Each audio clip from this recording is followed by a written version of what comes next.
मुझे दावत तबलीग से प्यार है, मुझे रास्ता तौहीद से प्यार है। चलो चलो चलो चलो इज्तिमा में चलो, मुझे दावत तबलीग से प्यार है, मुझे रास्ता तौहीद से प्यार है।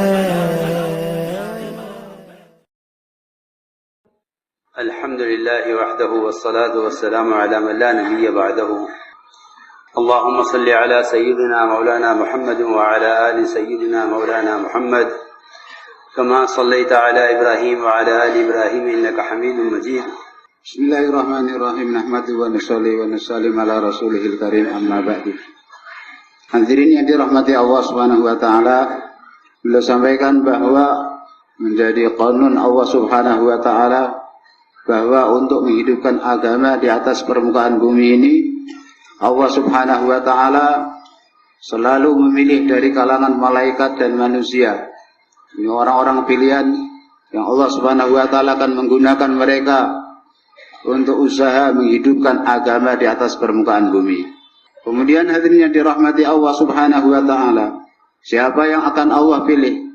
Maka untuk kerja dakwah ini asasnya adalah qobuliyat, bukan qabiliyah, bukan kapasitas. Oh, ini dia punya kapasitas ilmu, punya kapasitas harta, punya kapasitas kedudukan. Bukan itu yang dijadikan oleh Allah Subhanahu wa taala sebagai ukuran, sebagai alasan untuk menerima, untuk memilih seorang hamba untuk kerja dakwah. Tapi itu Allah Subhanahu wa taala sendiri yang akan memilih. Maka maknanya adalah qabuliyat. Orang-orang yang telah diterima oleh Allah Subhanahu wa taala itulah yang akan bisa buat kerja agama, usaha dakwah, menghidupkan agama di atas permukaan bumi. Lah, siapa yang akan Allah terima? Orang-orang yang punya sifat. Orang-orang yang punya sifat itulah yang akan diterima oleh Allah Subhanahu wa ta'ala. Jadi bukan orang yang punya kapasitas keilmuan, orang yang punya kapasitas pendidikan, kapasitas dunia, bukan. Tapi orang-orang yang punya sifat, mereka lah yang akan diterima oleh Allah Subhanahu wa ta'ala untuk usaha dakwah. Maka untuk itulah hendaknya kita berusaha agar Allah menerima kita dengan cara mewujudkan dalam diri kita sifat-sifat yang terpuji, dengan sifat-sifat yang terbaik, dengan sifat-sifat yang dicintai oleh Allah Subhanahu wa ta'ala, sehingga Allah akan menerima kita untuk usaha dakwah. Hadirin yang dirahmati Allah Subhanahu wa ta'ala, karena yang dikehendaki adalah istiqomah di atas dakwah, bukan sekedar kita keluar kemudian kita tinggalkan, bukan. Tapi kita setelah buat dakwah, ikut dakwah, maka kita istiqomah terus di dalam dakwah. Dan istiqomah itu akan kita dapatkan manakala ada munasabah antara kita dengan dakwah.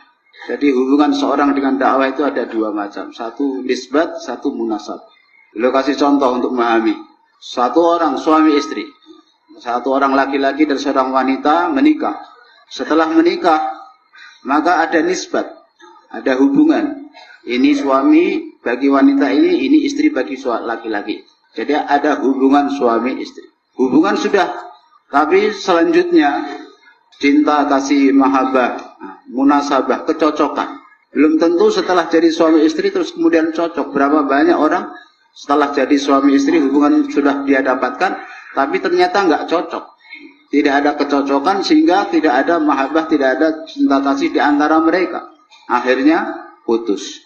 Suami istri yang sudah sah, hubungan yang sudah sah itu jadi putus karena apa? Karena tidak adanya kecocokan. Nah, yang diharapkan kita dalam dakwah ini bukan sekedar kita bersinggungan, sekedar kita ada hubungan. Kan orang lihat kita dari pakaian kita, oh siapa itu orang dakwah. Itu kita baru punya hubungan. Tapi kita belum ada rasa cinta kita kepada dakwah. Untuk wujudnya cinta, hadirin yang dirahmati Allah SWT, jika telah terjalin hubungan cinta kita dengan dakwah, dalam hati kita ada rasa mahabbah kepada dakwah, maka itulah yang akan menyebabkan kita istiqomah di dalam dakwah. Kita akan istiqomah di dalam dakwah. Untuk hadirin yang dirahmati Allah Subhanahu wa ta'ala, maka sekali lagi Allah Subhanahu wa ta'ala memilih hamba-hambanya untuk kerja dakwah. Maka kita harus usaha, bukan sekedar kita ini punya hubungan dengan dakwah, Kalau sekedar cuma hubungan, bisa jadi suatu saat kita akan pecah, kita akan tinggalkan dakwah. Tapi yang dikehendaki adalah hubungan lebih daripada sekedar hubungan biasa, tapi hubungan cinta kasih. Dalam hati kita kecintaan kepada dakwah itu luar biasa, sehingga kita akan istiqamah. Dan dengan sebab itu Allah subhanahu wa ta'ala akan pilih kita, Allah subhanahu wa ta'ala akan gunakan kita dalam kerja dakwah. Kemudian hadirin yang dirahmati Allah subhanahu wa ta'ala, dalam menjalankan kerja dakwah ini, kita sangat memerlukan pertolongan dari Allah subhanahu wa ta'ala. Tanpa pertolongan Allah subhanahu wa ta'ala, maka kita akan merasa capek, kemudian merasa bosan, kemudian kita akan tinggalkan dakwah. Bosan sendiri, capek sendiri, maka akhirnya kita akan tinggalkan dakwah. Yang juga katakan bahwa jangankan kerja agama, kerja dunia saja kalau tidak ditolong oleh Allah saja nggak bisa jalan. Apalagi kerja agama, kerja